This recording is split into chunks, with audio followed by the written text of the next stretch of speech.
This episode of 50 Shades of Planning is brought to you in partnership with Kratos Group. We are a leading communications consultancy, helping some of the UK's best-known brands deliver local and national campaigns, manage political and reputational risks, and influence national policy on some of the most important issues facing the UK. Find out more at kratos.co.uk. Hello viewers, Sam Stafford here. Listeners of the 50 Shades of Planning podcast might recall that for episode 6, I published a chat with Euan Mills, then of the Connected Places Catapult, on the potential for digital innovation, urban data, and user-centered design to improve the planning system. Euan, now CEO and co-founder of Blocktype, got in touch with me earlier this year and asked if he could put together an episode on the progress that has been made over the past 5 years towards this aim. The episode that Euan put together, which was number 127 of the podcast, features 4 conversations that he recorded back in March with 4 people, both very knowledgeable and very active in this space. This video features Euan's conversation with Alistair Parvin, who is CEO of Open Systems Lab. Enjoy. Alistair, thanks for joining us. You and your organization have recently kind of been building a service called PlanX. Can you tell us a little bit about what PlanX is and what it does? Yes. So PlanX is maybe a good way to answer that question is to talk about what's the problem that it's trying to solve, right?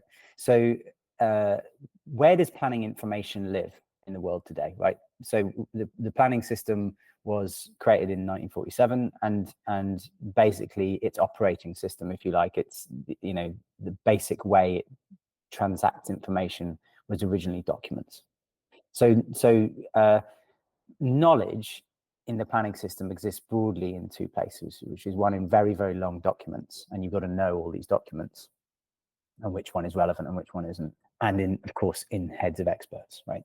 So there's a really interesting thing, which means that then most of the work to navigate the planning system means navigating all these documents. So there's a really obvious thing, which everybody can say is a good idea, which is, well, wait a minute, the web exists.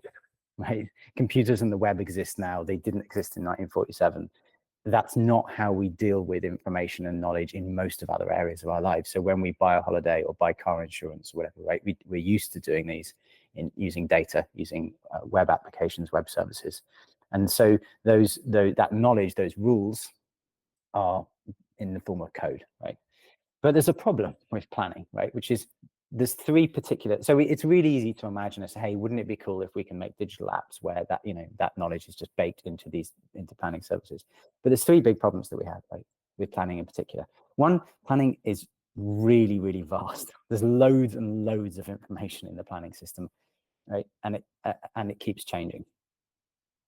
2, it's federated, right? So any given thing that you might want to do in the planning system at any given time, there's national policies and legislation and case law that applies to you. There's local policies, and there might be stuff that's specific to your property as well, right? So there's this kind of federated nature to it. And 3, this really obvious problem, which is that for the large part, all that knowledge is in the heads of planners, and planners spend their day planning. So we always joke that if you were to draw a Venn diagram of people who have knowledge and responsibility for planning services and people who can write code, your overlap is really, really small. And that's a big problem, right? Because you're like, well, wait a minute, who can do that? So, I mean, if I can add, I mean, there's a 4th problem, which is kind of the planning system in the UK is discretionary, right? So we don't actually have rules, do we? We've got policies. Exactly that. And so how can you? So how does that work? And exactly right. So in a way, well, yeah. So let's start with just those 3 problems, right? So and we're like, okay, so what we've got to build here is we're going to have to build some kind of platform by which planners and service designers can build these kind of knowledge rich, whatever you want to call them, dynamic sometimes called rules as code planning services. And so that's what PlanX is in a nutshell. PlanX is basically, it's a bit like a content management system really, but think of it as like essentially a web-based Lego where you can go on and you can build planning services out of standard like Lego-like components. And you can make them as flowcharts, because the one thing we discovered is that most people can write flowcharts. And so essentially you're coding these services, but you don't actually have to write code. You can just build them as flowcharts. So PlanX is basically is a service for planners, I guess, primarily for planners to write their policies in. So instead of like, here's the interesting thing, right? It's not necessarily a place to write the policies up front, and we'll come back to this, but actually it has implications for the types. Once you've seen that PlanX exists, you then see the types of policy you want to write differently, and this is what maybe we'll come back to. The first thing that you're really building are services, really, right? So like the first service on PlanX that pretty much every council is the first one that they want to use is called Find Out If You Need Planning Permission. And that does exactly what you think it does, which is you can go on, you enter the property location, you say what you want to do to it, you play a game of 21 questions, normally it's less than 21 questions, and it says, yeah, okay, you need planning permission because this is the permitted development legislation, whatever that says to you. But you can build any kind of rules-based service. So the other services that we're obviously then working with, we're working with these councils who are now building, for example, apply for planning permission, right? But even when you apply for planning permission, there's a bunch of rules there to do with validation checklists. So, what drawings do I need to submit with my planning application? And again, that's knowledge that exists in a document somewhere. It shouldn't. It should just be baked into the service. So essentially, you can start with those really basic procedural rules, but there is this question of, well, wait a minute. If we can build services that follow rules, what is rules and what isn't rules? So just to clarify, so you guys have built a service that answers whether I need planning permission or not. We and the whole load of councils have, yeah. But I mean, I assume any kind of planning lawyers in the room know that actually, well, there's so many gray areas. It's quite hard to get that right. How can we build a service which actually is it even possible to build a service which says yes, you need planning permission or not? Yeah. So planning is full of 80-20 rules, basically, right? So explain what that means by what do you mean by 80-20? So 80% of cases there's like a very small number of things that people want to do, right? So if you go and hang out with planners, they'll tell you that actually the biggest volume of applications that planning department is dealing with day to day is like householder extensions, things like that. So when we first started working with Southwark, for example, they said, hey, like 70% of the inquiries we're getting to ask just one question, which is, do I need planning permission to change my windows? Right, and that's eating up of loads of officers' time as well as being painful to people, right? So what you're saying is that a service, the do you need planning permission service in PlanX, won't 100% tell you if you need planning permission or not, but for 80% of cases it will tell you because the rules are relevant. And also the rule, it doesn't have to be black and white. So one of the kind of myths of this always got to be definitely yes. Well, it doesn't even. It just says based on everything we know, it looks like this, and that's useful information. But also, even if it's an edge case, you can still flag that, right? So where, for example, a lot of those conversations, do I need planning permission, might come undone is, which is the front of my house? My house is on a corner, right? So there's all these really interesting interpretation things about like, well, actually it's the front. But actually at that point, there might be some guidance. So we can bring that guidance into the service, or there might actually be a piece of case law. So when you're navigating through these services on PlanX and it's asking these questions, every question, or most questions, any question that it matters on, will have a link back to where that comes from, right? So, what's the depth of your extension? 3 meters. Okay, it's got a link to Class A of the General Permitted Development Order. But then if you get a council like that, some of those links, they link to pieces of case law. So it doesn't necessarily have to say, oh, yes, you definitely do, or you definitely don't, saying, oh, well, actually, here's an edge case and here's why. And I guess using your example of like, okay, let's say a building's in a corner and you have to know which one the front of the building is. I mean, I guess the planning officers are having to make that decision anyway, right? Right. So I mean, using that example, what is the front of the building of a building that's in a corner? Well, I mean, this is the thing. There is actually quite, well-established guidance. It's like, so sort of architecturally, it's conventionally the ones that the door is facing onto, but not always, etc. So there's a bunch of sort of acid tests, and they're exactly what, as you say, officers are using anyway, right? So it kind of sounds as well that maybe the person who wrote that specific bit of legislation in the GDPR hadn't considered that case. I mean, that's legislation, right? It's always, I mean, that's the nature of, we have quite a nice system in the UK. We have a kind of common law, and then it gets kind of tested, and at some point the legislation gets improved. But the point is that effectively, and this comes back to the point you were making earlier about us having a discretionary planning system. Somebody somewhere is making that judgment.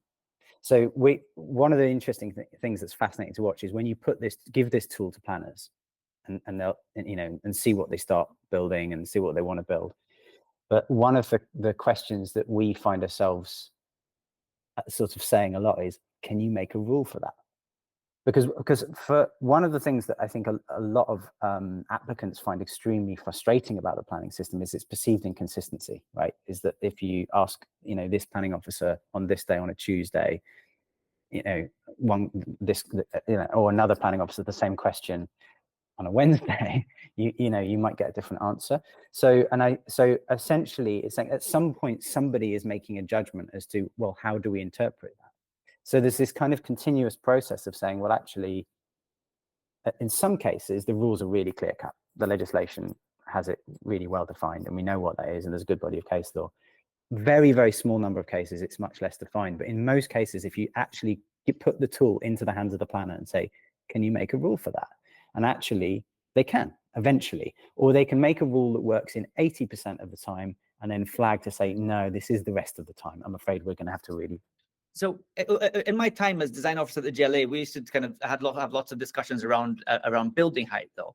And so we might have there might be policies, for example, that say no more than 10 stories, no more than 20 stories. But if someone came up with a building which is, say, 21 stories and there it's 20 stories, we wouldn't necessarily refuse that. Right, because that's within a margin of kind of discretion. I think. I mean, how do you deal with that in this world of kind of codified policy? So the not being black and white thing, I literally mean very literally. So within Plan X, when you're building one of these services, there's these things called flags, right? So you're essentially flagging answers, and so to use an obvious one, like your example, you'd probably use a straightforward, there's a set that basically looks like a set of traffic lights, right? Green, orange, red.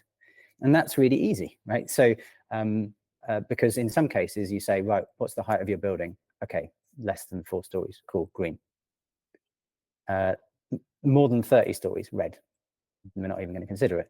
Or, or in between, orange. So like literally this is the kind of quid pro quo, if you like, is to say, if you could, can you write a rule for it? Now, those rules can be as nuanced as you like, right? But actually just say what you mean. So the kind of the way that a lot of the kind of in a discretionary planning system, it often works is there's this sense of, I'm always quoting this famous court case in the States, which was to do with the definition of pornography, and the judge made this very famous ruling, said, I can't give you a legal definition of pornography, but I'll know it when I see it, right? And so we do that a lot of the time in planning, okay? So exactly, in a way, that's how the planning system, like, I mean, as a design officer, I'd be able to look at a design and say, this is good and this isn't bad, but I'd struggle to actually be able to justify it. But maybe that's kind of a problem, right? Because someone else might have a different view, and that lack of consistency is probably not ideal. Right, and so this is the kind of journey that we want to go on. So there are bits of our planning system today that are rules-based, right? In theory, at least. So things like permitted development, etc., or when you have a design code, or in theory validation checklists, although there is a fuzzy space of practice around those. And then there are bits that are completely discretionary. And the cool thing is say, well, actually, even if we just start with the bits that are completely rules-based, that's actually a pretty good start, because there's loads of stuff out there. As someone who's, particularly if you're someone who's not familiar with planning, right? So I always say planning, we've talked about this before, right? Planning has this structurally undemocratic quality to it, which is that you have to have expertise in order to be able to navigate it successfully, or money to pay people with expertise, right? So actually, one of the kind of basic foundational principles of that we work to is don't expect people to be experts. Don't let's overcome the problem of that you don't know what you don't know. So you should be able to just enter your plan. You shouldn't have to know what an Article 4 direction is, or you shouldn't have to know what a conservation area is. Isn't that what planning consultants are for? Right. So a consultant can tell me this stuff, right? So kind of, yeah, I mean, kind of how does that work? I guess they're making the decision themselves. Like how does something like Plan X kind of relate to the world of consultants?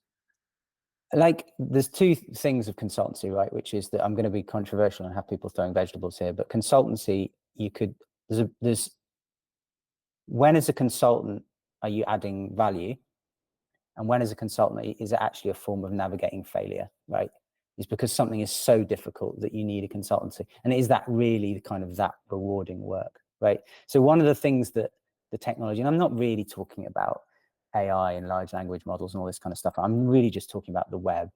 And one of the things that does is it's moving us from this world where knowledge is only in long documents and in the heads of people to a place where knowledge can be out there, machine readable as well as human readable, and much easier to navigate.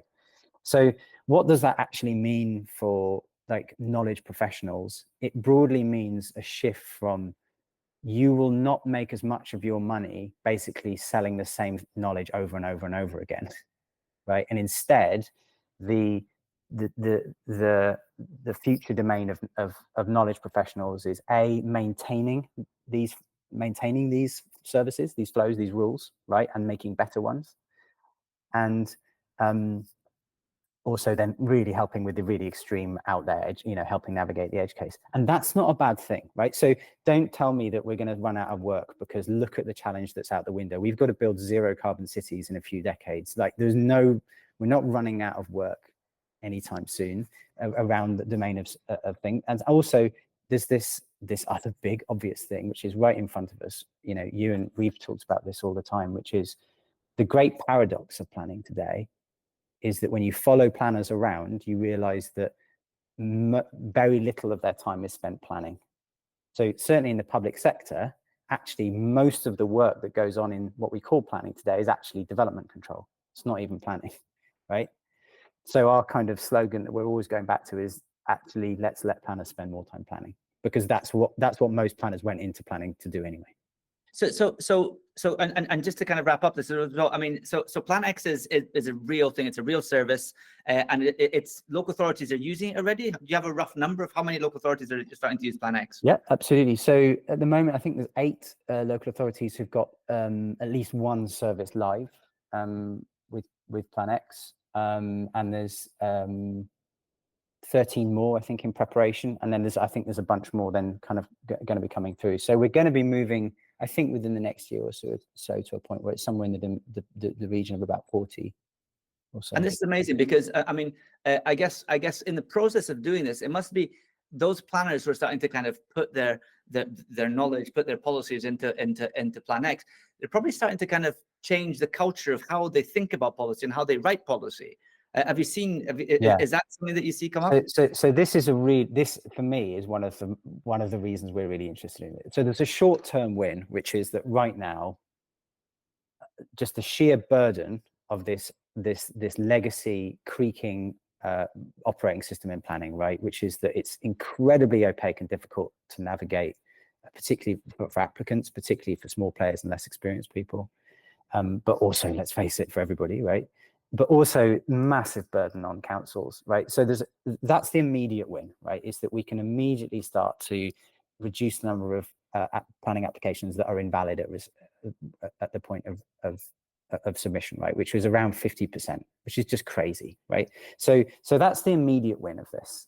But then long term, of course, where some councils are beginning to go is, well, wait a minute, actually, there's a win here. We can make our lives easier and applicants easier by being more transparent about what the outcomes that we actually want. And that is feeding back into the policies we write. So again, like if you open up a lot of planning policy, right, you will find really, really fuzzy language a lot of the time, right? So you'll hear things like neighborhood visual amenity must be considered. Well, what's that even mean? Even once you've got a grasp of what visual amenity is, which has a particular set of knowledge, must be considered could mean almost anything, right?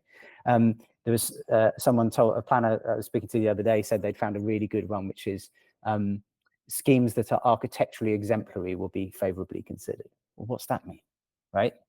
So there's this really interesting thing where it's like, well, that fuzziness doesn't help you, because essentially what will people then do is just write these long reports and regurgitate that back at you. So there's this really interesting point where actually people writing policy go, well, actually, can we be clearer? And we can be as nuanced as we like here. Can we be clear about what we want? So one of the councils, for example, who's using Plan X, and I'm sure they won't mind me talking about this, is Barking Dagenham. And they have the Beacon Tree estate, right, which is 26,000 homes, huge number of homes. And, looking at, right, okay, next 10 years, loads of retrofit projects. They don't want to be dealing with that, right? Huge number of load of all those things, right? So they are working on a design code. And then they're building that thing so that, again, somebody will be able to navigate through that design code in Plan X, and they'll be able to say, yep, you need planning permission, but it looks like you're within the design code or whatever. So hopefully that's going to make everyone's lives easier. And in the process of that these are exactly the conversations that they've been having, is saying, well, actually, can we be clearer about what we mean? And I think it's not going to happen overnight, but this in a way is the kind of the thing that sort of a tool like Plan X opens the door to.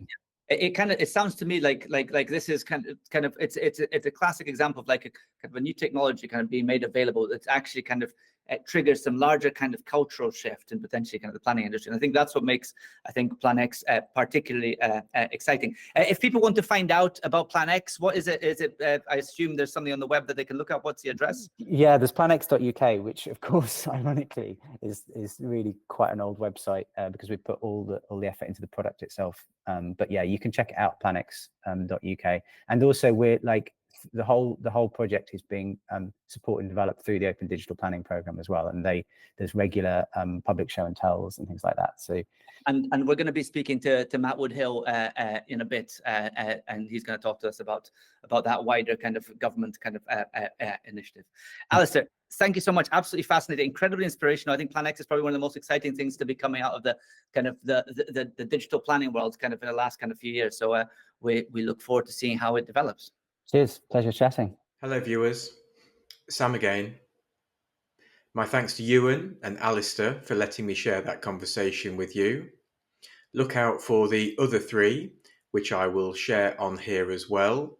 They feature conversations between Euan and Dr. Sue Chadwick, Strategic and Digital Planning Advisor at Pinsent Masons, Matt Woodhill, Head of Digital Planning Software at MHCLG, and Paul Downey, Planning Data Service Owner at MHCLG. Please do keep in mind, viewers, that 50 Shades of Planning is by planners and for planners. And so if you would like to use this channel for sharing anything you think that we need to be talking about, then do please feel free to get in touch with me via samstafford@hotmail.com. My thanks to podcast partners Kratos, and a shout out especially to Luca Di Fato for production support. What have we learned? Well, town and country planning is very much not a black and white endeavour. There are at least 50 shades in between. Bye for now. Thank you for listening to this episode of 50 Shades of Planning, which is brought to you in partnership with Kratos. Kratos are a leading communications consultancy providing integrated strategic communications and campaigns across multiple sectors. We have helped some of the UK's best-known brands deliver local and national campaigns, manage political and reputational risks, and influence national policy on some of the most important issues facing the UK. We are more than an agency, we are change makers. Find out more at kratos.co.uk.